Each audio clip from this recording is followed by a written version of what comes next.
Thank you, Sharon Joy Jehoda, Jill Fox, Jeff Wright, John Fox, Julie Chiarelli. Thank you so much. Yay.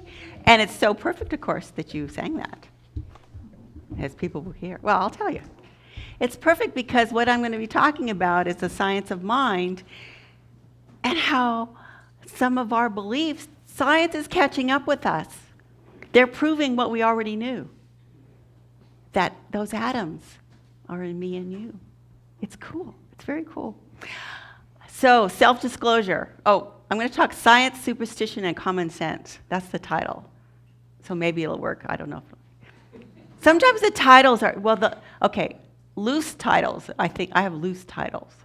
Anyway, self-disclosure. I have been in science of mind since 1990. And I have basically embraced it, lived it, went through practitioner, all that kind of stuff. So you're going to be hearing words from someone who believes what she's saying. I believe in the infinite mind. I know how to use it.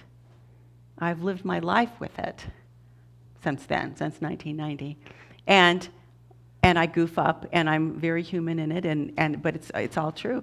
So the science of mind is the study of life and the nature of the laws of thought, the conception that we live in a spiritual universe, these are Ernest Holmes' words, that God is in, through, and all around us. So all those atoms are spiritual energy. We're all bouncing off of each other. And we get to experiment with it. We get to work with it in real ways. The more awake we are, the more success with that we have, and the more extraordinarily we can live. One of the things that we were doing, when I was in practitioner class in the early 90s, we started out slow. So one of the things that we would do our demonstrations on, which you guys will probably appreciate that, especially if you lived in the Bay Area, which is where I was, is we would pray for parking spaces. Yeah, we did. So I always know that if it's meant for me to find a parking space, it's mine. It's mine. Of course, then the other day, Gary and I were going to the movies at Sierra Cinemas to see The Darkest Hour. There were no parking spaces. None. So it was obvious to me that I wasn't supposed to see the movie that day. So we went somewhere else. But it's like, you go with the flow. It's like there was no parking spot. Well, yeah, never mind. It just got, so it was clear to us that this was what we needed to be doing. But the whole process is actually very simple and can be very clear. One of the things that happens is we muddy it up. I have muddied it up.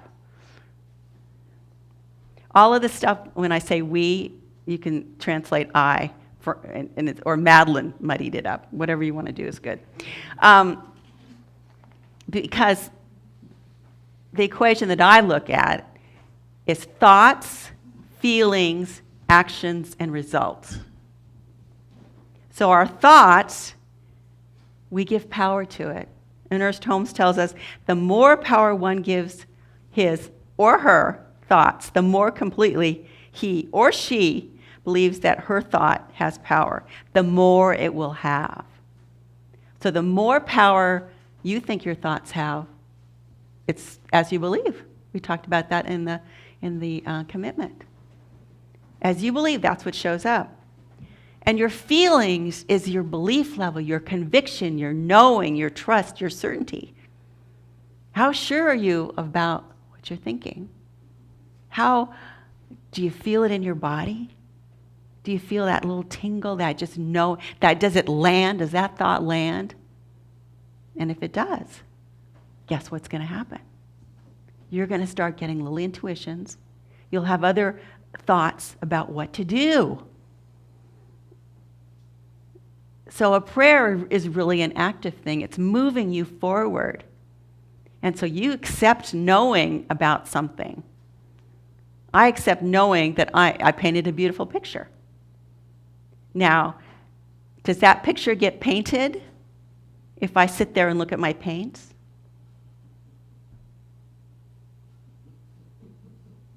I don't think so. You have to treat, i.e., affirmative prayer, and move your feet. Because the thing is we are actively having Spirit come in and through us, and Spirit's not just going to sit there going like twiddling the thumbs.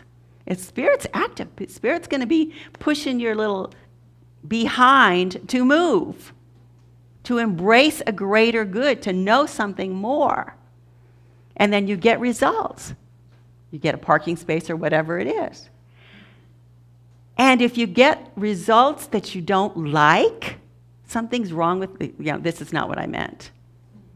This is not it. Tracing back to see what actions you're feeling and your thoughts. What were those seed thoughts? What were you thinking? Because the life I'm standing in right now is the life I conceived, years, months, a day ago.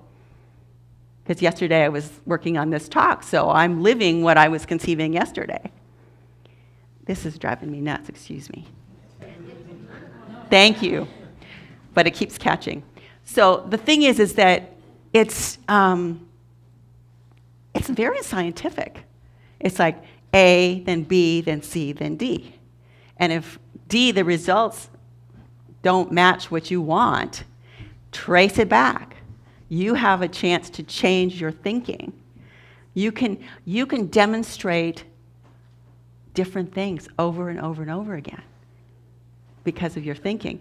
You can also unconsciously do this. I did this, great. It was great, right? So this is in the early 90s. I'm living in Walnut Creek. I'm taking Bart into my office on Market Street in San Francisco. I had been enamored of my corporate job. I got tired of my corporate job. So I was sitting on Bart going, if they give me money, I will go away. If they give me money, I will go away. And I had a lot of energy on that because I didn't want to go to work. So guess what happened?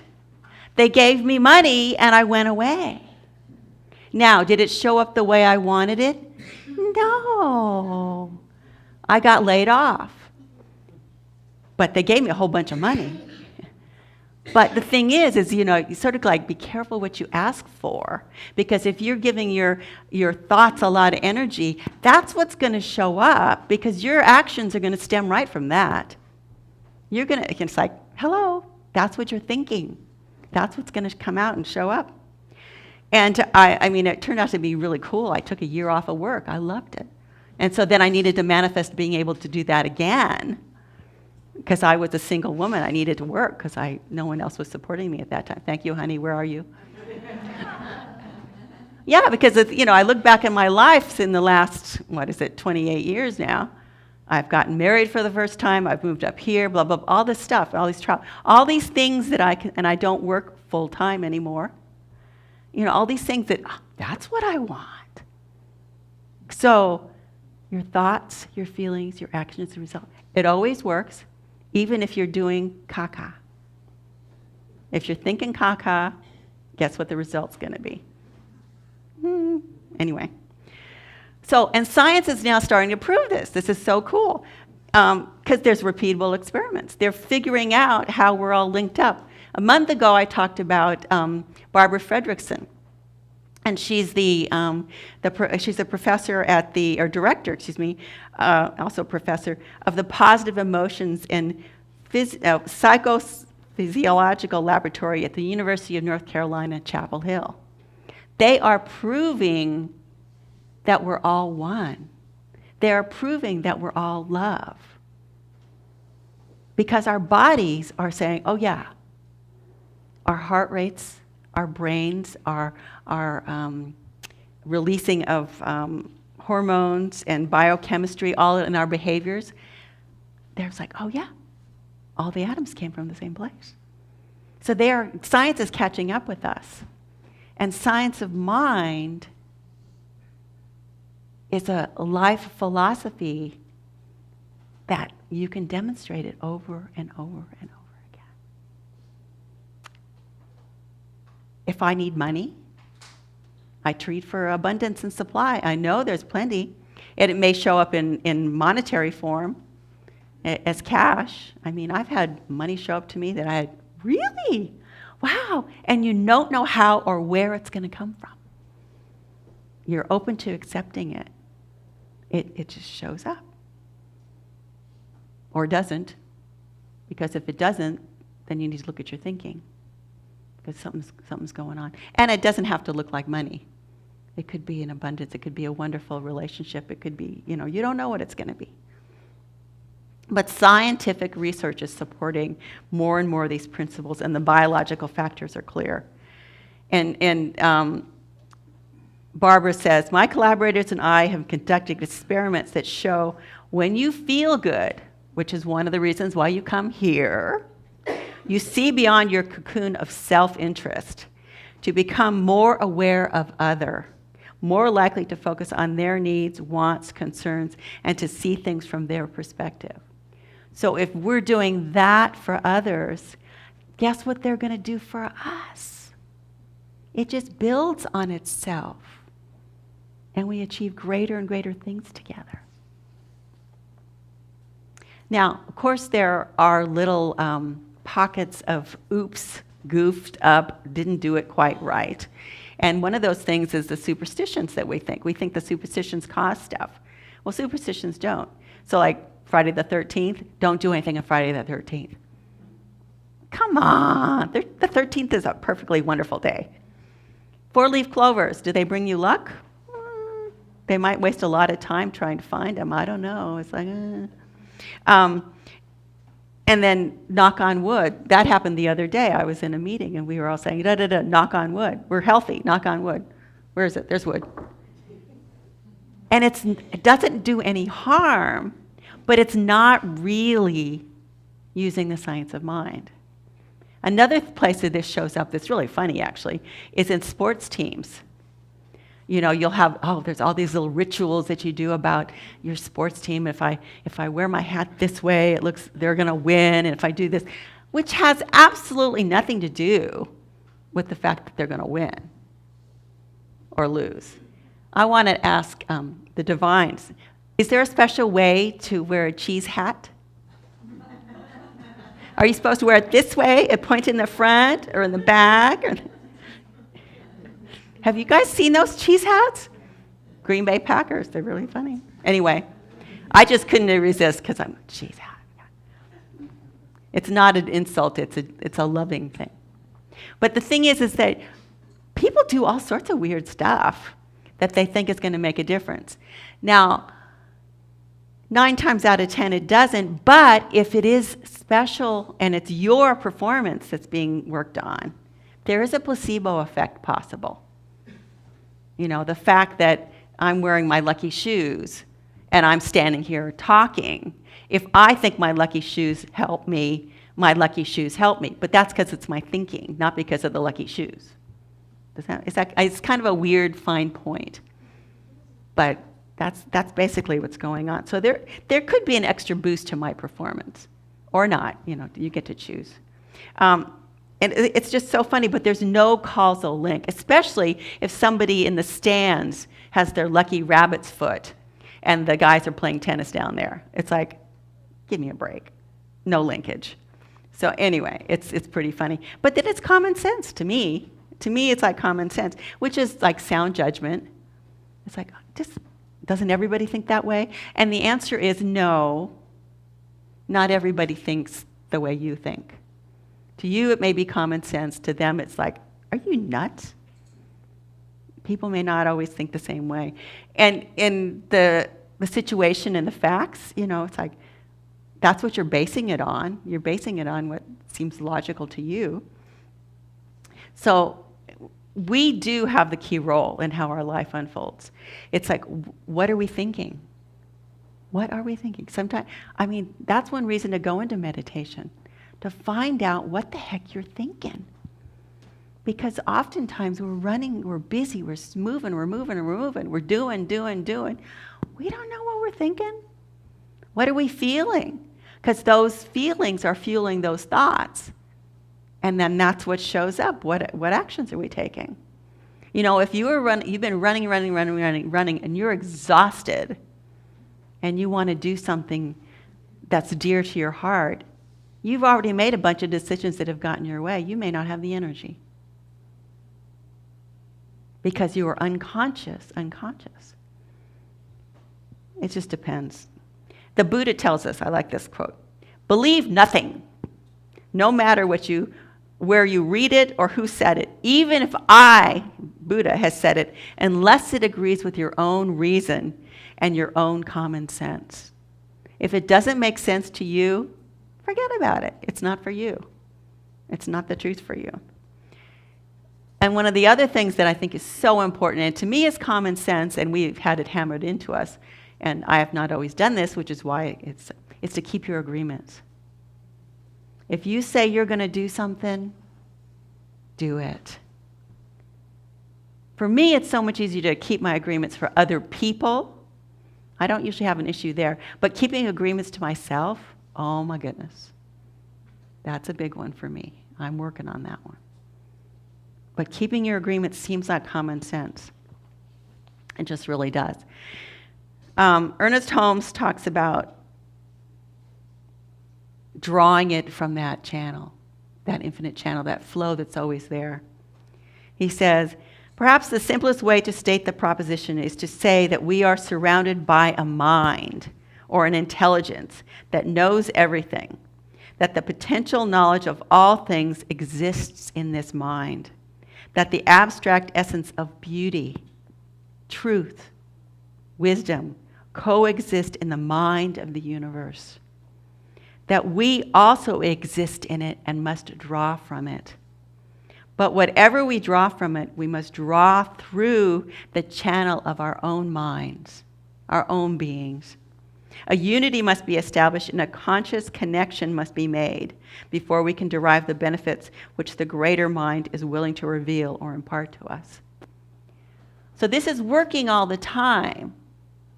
It's always there, but it's how aware and facile we are at being aware of what's going on in ourselves. Amazing things have been accomplished. Things, it's like, that's not possible. Well, a lot of stuff's going on that I don't think is possible. But the thing is that there's a lag time too. Have you ever noticed that? Your thinking's here, and then there's a space, and then boom, that thinking caught up with you. And it could be like that. It could be really quick, or it could be like years. It's almost like gaining weight again, which I'm never going to do. Where did that come from? I lost that. What happened to it? It's back. It's not back. But see, that's what spiritual mind treatment, that's what affirmative prayer is about.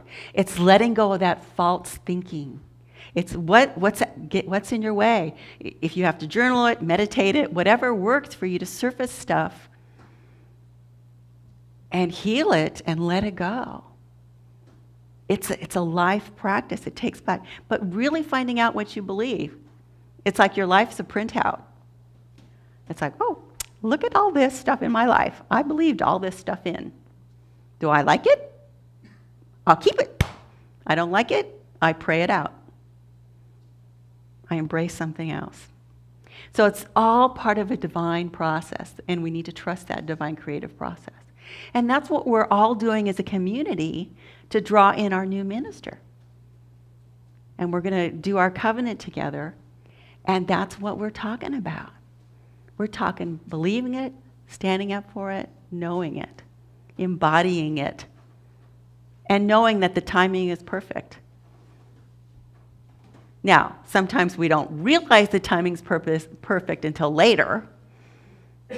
That's one of my little things is, I know there's a blessing in this and I want to see it now. It's okay to say stuff like that. I hope. No, it is. Because the thing is, it's like, I want to see it now. Because I'm upset. I want to see the blessing in this. Now, Washington, I want to see the blessing now. Sorry, I couldn't contain myself.